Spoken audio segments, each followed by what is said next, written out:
अस्सलाम वालेकुम। नुसरत अल्लाह वाला ये है जनाब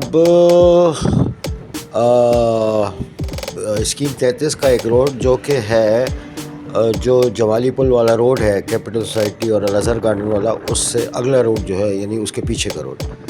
तो बहाल इसका ज़रा आप देखें, फुटपाथ उजड़े हुए हैं, ये जंगली आपको ये दरख्त पौधे नज़र आ रहे हैं, रोड टूटे हुए, मतलब कोई ब्यूटिफिकेशन का तो दूर दूर तक निशान नहीं, जो है उसको भी बिगाड़ा हुआ है सारा।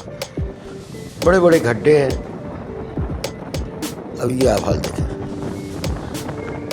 मेंटेनेंस नाम की कोई शय नहीं है। चौड़े चौड़े रोड बनाए हुए हैं पूरे स्कीम 33 में, डबल डबल रोड हैं, लेकिन हाल ये है। और जो जो आप हाईवे की तरफ जाते जाते ये रोड हाईवे तक जाके निकलता है तो वो पूरा एक गोट का मंजर पेश करता है। अब मालूम नहीं क्यों इसको इस तरह छोड़ रखा है, न रोड बनते हैं न जगह साफ़ होती है।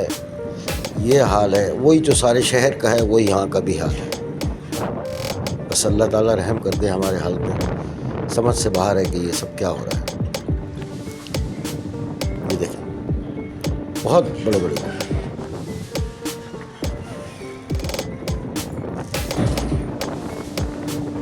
जंगली झाड़ियाँ, बीच में सब टूटे हुए रोड, कचरा पड़ा हुआ। ये देखें आप,